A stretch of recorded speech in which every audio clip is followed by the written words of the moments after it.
thank you for those that have made their way back to the room. We are about to start with the second part of our session today on circular economy and life cycle management. And in the first part of the session before lunch, we had three speakers that covered the topic of circular economy and had some specific perspectives and views on how do we advance circular economy in South Africa as well as in the African continent. And we've had some examples of how do we also think around the just transition to support the circular economy agenda that we're trying to forge. So the session now will look a bit at life cycle management, specifically around how life cycle assessments and the methodology around that can assist us in supporting sustainable consumption of products, and also looking at the design, research and development space. We've got two speakers for the second part of today's session, and then we will have a panel discussion to end off the day and the session.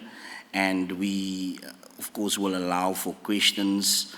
There will be a few comments from my side, questions from my side to the panel, just to give us some more context and maybe share some aspects that they were not able to share during the presentation, but we'll allow for some more questions during the panel discussion.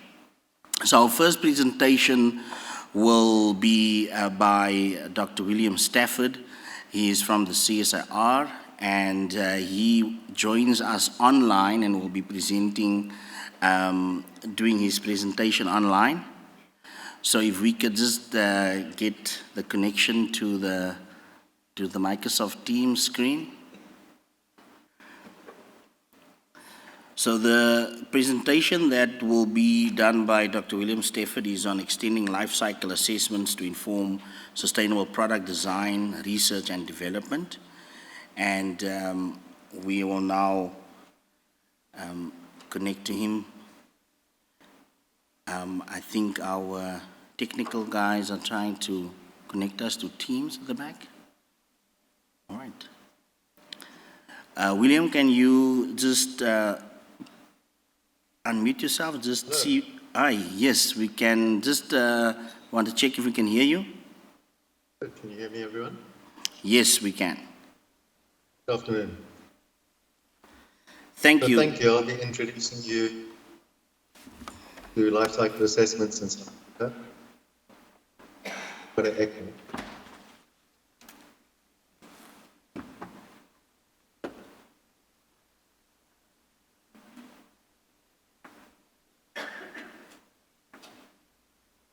Maybe you know, but a quick life cycle assessments is basically a method to assess the environmental impact of a product or in fact a service. And we're talking about the whole product life cycle. We're talking about raw materials, through to production, use, end-of-life treatment, recycling, and of course final disposal. About a product life materials, manufacturing. So the LCA is in fact defined by an ISO, which is principles and framework, and the requirements and guidelines to carry out such an assessment.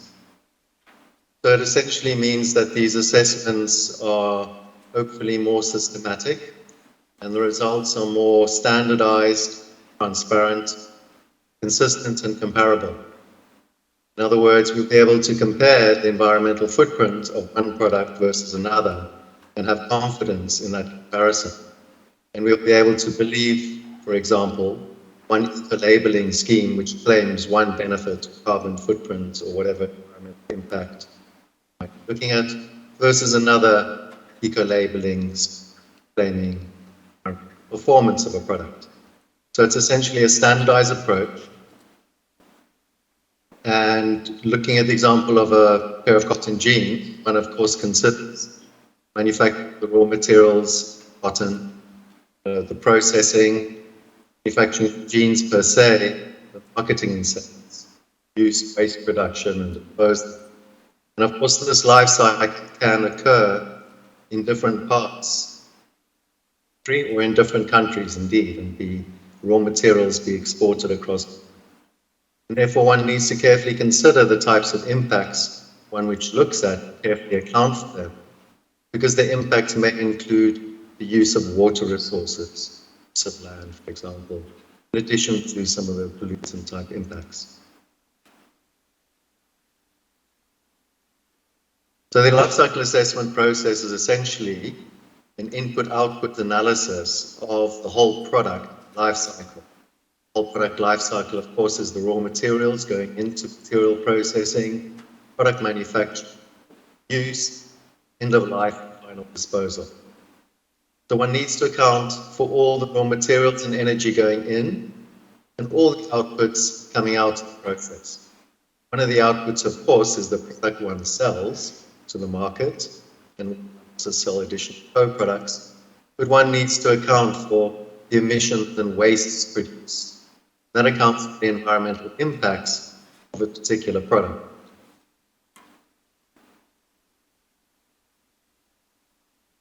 So life cycle assessments can really help decision makers consider all aspects, all environmental issues of their product.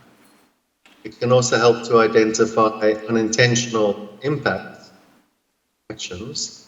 For example, cleaning up a production process which might be offset by the use of another raw material which carries a greater burden. Shifting the problems from one stage of the life cycle to another. Of course, identifying hotspots in the whole product life cycle, one can intervene to improve. For example, it might be a raw material switch.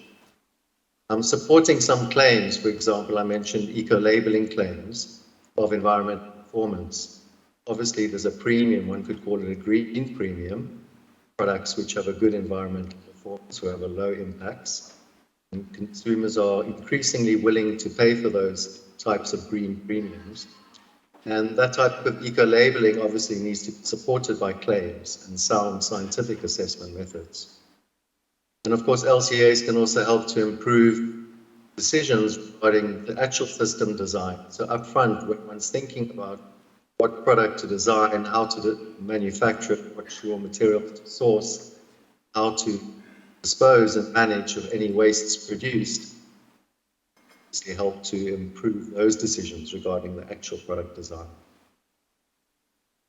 So life cycle assessment is also very important when one thinks about a circular economy, because of course when one considers the life cycle, as I mentioned, is considering the raw material extraction, design and production, packaging and distribution, use and maintenance, and disposal. And often manufacturers are really only concerned with this first bit, really are not so responsible, if you like, for the disposal part of it. What a circular economy asks us to do is to try and make this life cycle more circular. So one considers disposal, and in addition, one considers the recycling and recovery of materials. And lastly, in fact, one considers avoiding disposal in the first place by, in fact, reusing the product, giving it a second life, if you like. And in this, of course, cycle that one's designing, the life cycle of a product to be more circular, and is essentially moving from product design, which currently is often based on cradle to gate, in other words, the consideration up until the sales and perhaps the maintenance of my product, go further, to cradle to grave, where one considers the disposal, and ultimately to cradle, where one conceives the use of any waste material as not being waste per se, but as being valuable for the production of new materials. So traditional life cycle assessment, of course, is focused mostly on the environmental benefits, and there's a great need really to try and extend that type of assessment include many of the social and economic aspects. Because, of course, sustainable development is not only about the environmental imperative, but also the socio and economic ones. However, there's perhaps two different approaches towards developing a more sustainable life cycle assessment. One can call it life cycle sustainability assessment. It's either to carry out separate life cycle assessments for the environment, social, costing aspects, and to add it together, or to follow a more integrated approach where one considers, if you like, a socio-ecological system and the fact that nature is essentially finite limits of what we can achieve within society and the economy. So in the sustainability, economics and waste group at the DSR, we are mostly focusing on two aspects of LCA. One I'm going to be talking about a lot today, and that's extending life cycle assessment to include the product end of life in South Africa's waste management system. Of course, we have a very particular and unique waste management system, different from perhaps the European perspective.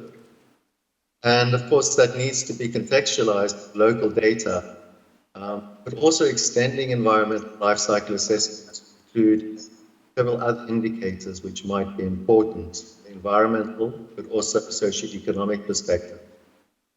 Talking about those today, particularly persistence and material pollution, but of course affordability, jobs, and ultimately circularity in the economy are going to be important indicators.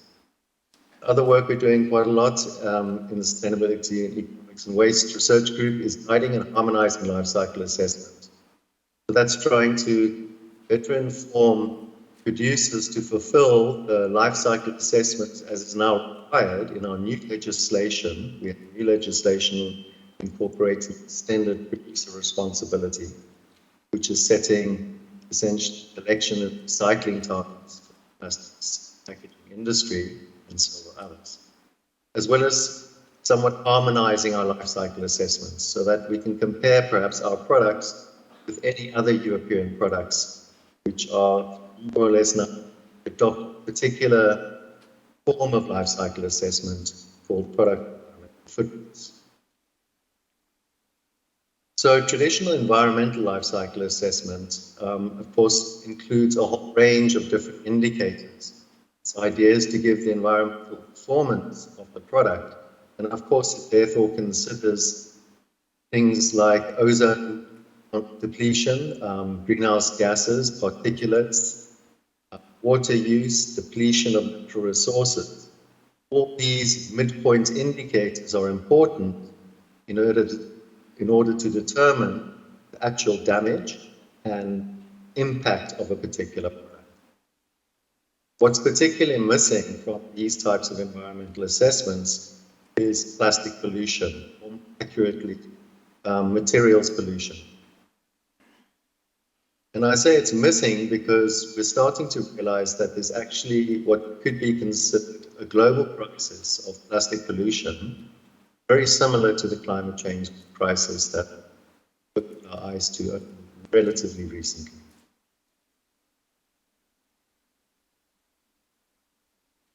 So the problems with plastics, well, plastics are incredibly durable and made from petroleum products. We have an increasing plastics consumption, as you can see, exponential global growth in plastic consumption, amounting to about 320 million tons of plastic. One of the biggest problems with plastic benefits, its durability, is the fact that it accumulates in the environment, persists. So a lot of the plastics over the last 80 years or more which have been consumed are still persisting if they haven't been safely managed and discarded. So it's estimated about 7 billion tons to date of plastics has been accumulated on the planet. In South Africa, when one looks at several countries on how they've been performing in terms of waste mismanagement and leaking plastics in oceans, it was by one study classed as 11th, performing quite badly. But of course, these plastics pathways and impact are poorly understood. Only a lot of the evidence is now coming to light. But of course, there's a lot of policy options and strategies being tabled, but they're quite clear. Obviously, we need to drastically reduce this problem of plastic pollution, which is simply accumulating. So in terms of plastics end of life in South Africa and trying to understand what we're actually doing with our plastics and how much we consumed and managed or mismanaged, we need to answer these types of questions. These types of questions are obviously important to understand how a product end of life is going to be considered in life cycle assessments in South Africa. So we need to understand how much plastic is produced, how much is disposed and managed in different ways. And of course, what we really want to understand is how much leaves those management systems and ends up in the environment. So it ends up being plastic pollution of air through the burning of plastic, or through polluting waterways, both aquatic, terrestrial and marine ecosystems, as well as land-based ecosystems. So we've been working with this aspect, trying to understand South Africa's waste management system and the flow of plastics into the environment. And we've been working with a model developed and a study released called Breaking the Plastic Wave, which was trying to understand the global plastics leakage and pollution in the environment. We've been working with Oxford, Richard Bailey, and the Pew team, the Pew Trust, to basically develop a model, a computer simulation model of South Africa's plastic waste management system in South Africa, and gathering all the data for this particular process. So one can simply see that there's a demand for plastic, a certain amount of plastic waste which gets produced every year. Plastic is of course collected along with the household waste through formal and informal sorting. Some of it goes to recycling plants, some of it of course doesn't, and it needs to be disposed of. It's generally disposed of to landfill. Unfortunately, not all the landfills are managed well, so they're not compliant with legislation in terms of effective cover. So the plastic does leak from these mismanaged landfills. So there's some mismanaged unsanitary landfills which are responsible after the waste is being collected. Additionally, in South Africa, not all the waste is collected. So this flow here for collected plastic, you can see there's another flow going downwards. There's uncollected waste, which of course is often polluting the environment. And here we're talking about 21% of households in South Africa which aren't serviced with weekly refuse collection services. So they kind of make their own plan. So when we put in this model, using all the data that we've gathered for those different types of processes, and the intention here is to model both the current status and the projected future. So here we're looking at the current until 2040 in the timeline, and we can see that there's going to be, of course, a gradual increase in consumption of plastics as consumption grows in South Africa, population consumption grows in the future. In fact, by about 175% by 2040. What you'll also notice in this diagram is that in terms of leakage, quite a lot of the waste disposed, the black line, ends up being polluting land ecosystems, not effectively managed and covered in landfills, but polluting land in various ways. Additionally, quite a lot of the plastic is being burnt. So you can see open burning accounts for about 19%. The actual leakage to oceans is relatively small amounts of our mismanaged plastic, about 70 kilotons we estimate, about 5% of the total, and we've got about 13% of the plastic being recycled. So of course, a lot of this open burning comes from uncollected wastes and dump sites which are being managed as best as possible, often in rural unserviced areas, but also increasingly at the urban edge. And those are sometimes satellite. Probably about 60% of that plastic we estimated is satellite annually. In addition, some of the, in fact, authorized landfill sites are occasionally burnt because of problems in management. So another interesting aspect which came out of this work is that the greenhouse gas emissions, when one looks across the product life cycle are largely coming from virgin polymer production. The virgin polymer production takes the bulk of the greenhouse gas footprint of plastics, followed by plastics conversion, and then open burning. The actual sorting and landfill, etc., is obviously a small proportion. And the big plastic footprint, big carbon footprint of plastic, and in fact it's a lot higher than the global average, is largely due to Sasol's coal to liquids process.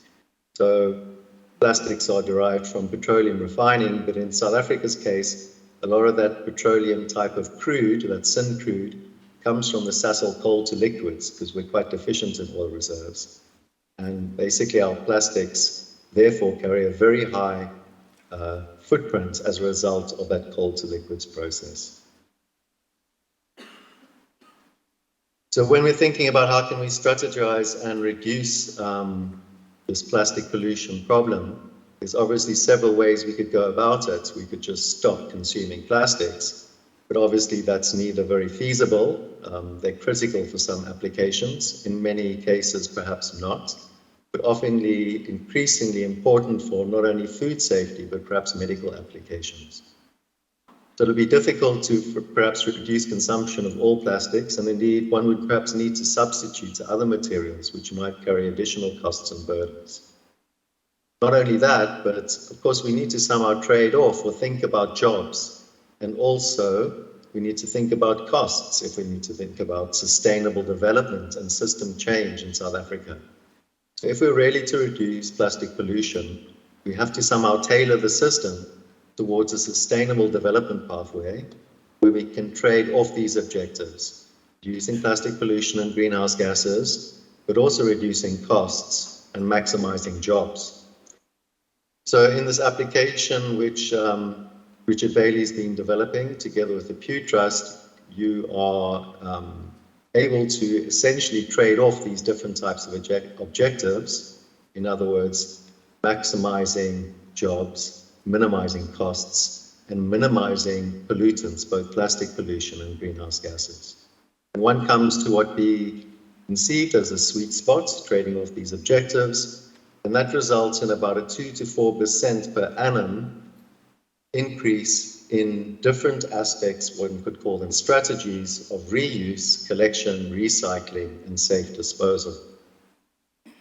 So to move towards a state where we can reduce the plastics going to ocean by nearly 81% from the business as usual case in 2040, we need to combine several aspects. In other words, we need to combine not only recycling, but also more effective disposal and collection. Only through combining these together with a reduction can we achieve the system change of an 81% reduction in plastics going to ocean as a result of reducing consumption, more effective collection, more effective recycling, and safer disposal of wastes.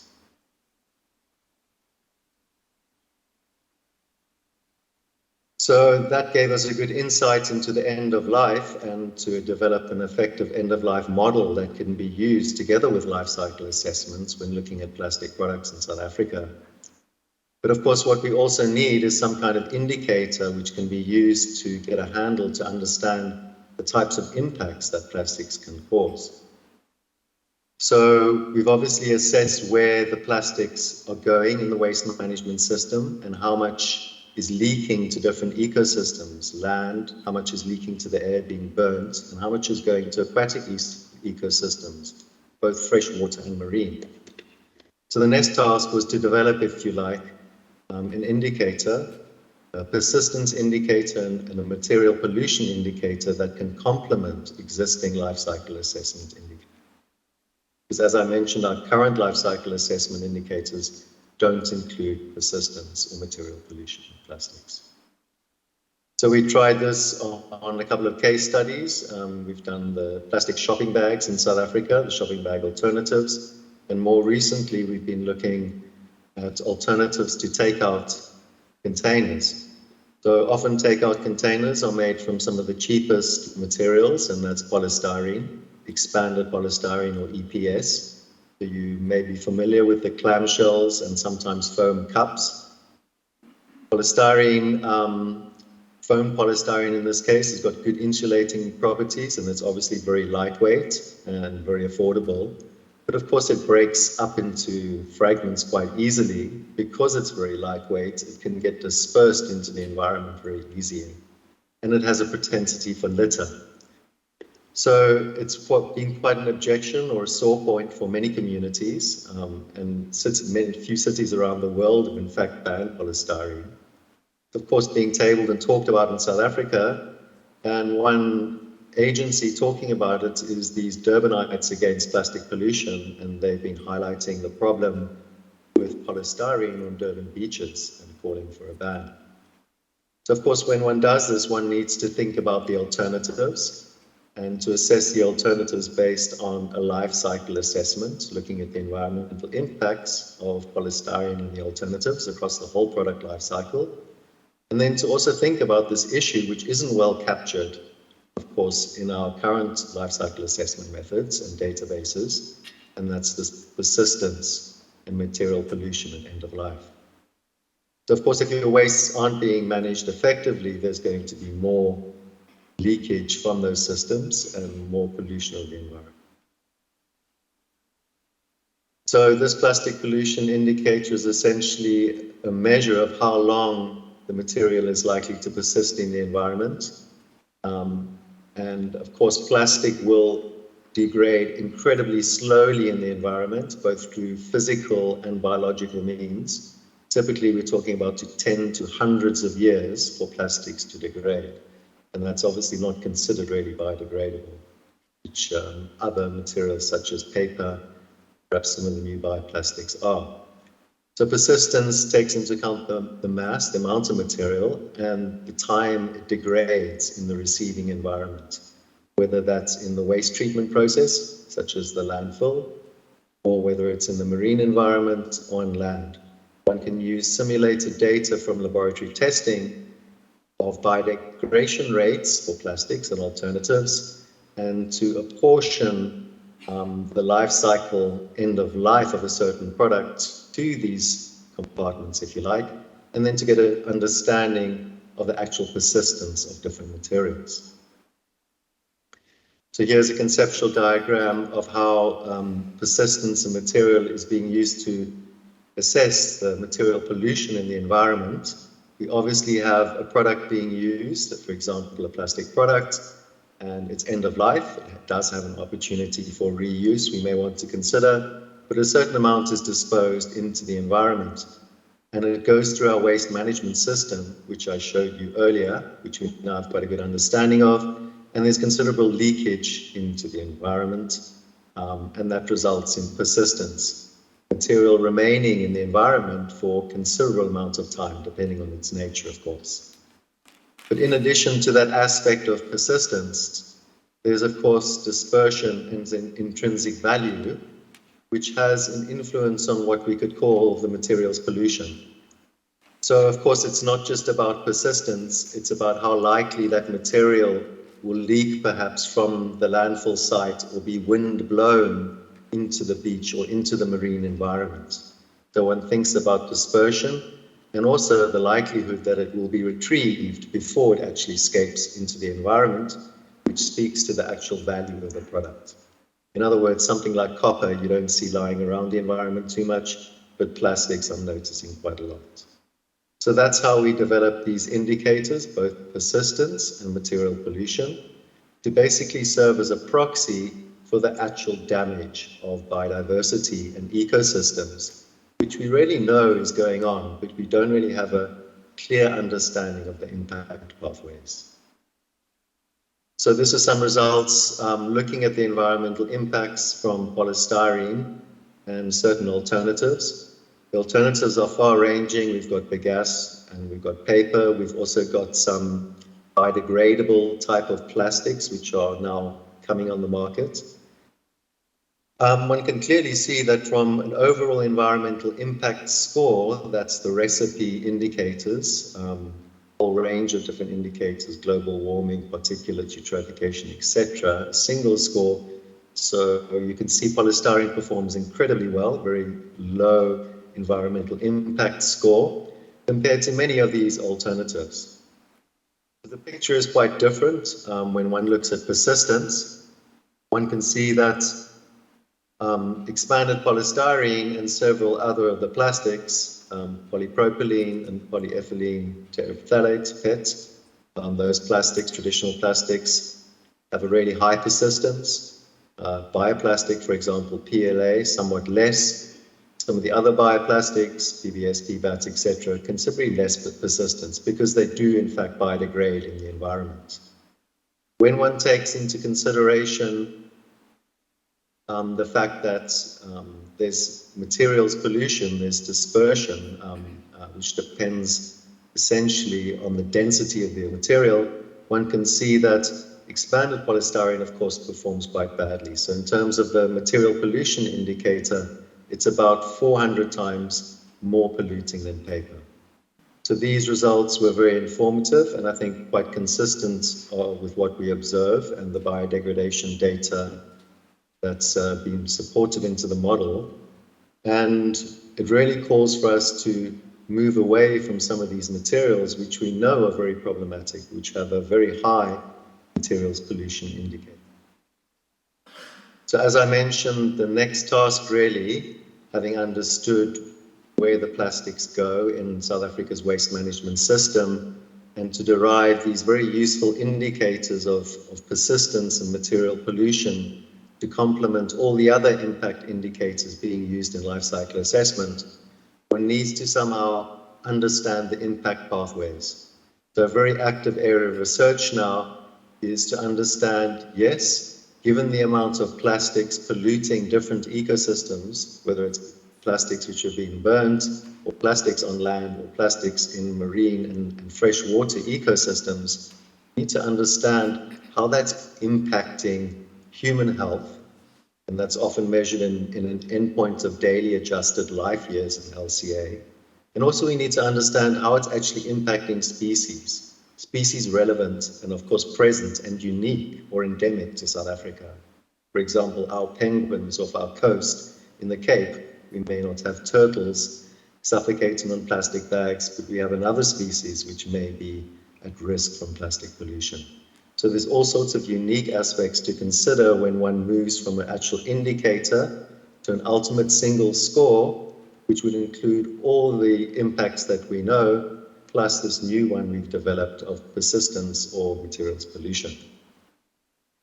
So thank you very much. I hope that's provided some food for thought and hopefully some particular thought on what materials you'll use for your takeout containers or for some of your single-use plastic items. Thank you.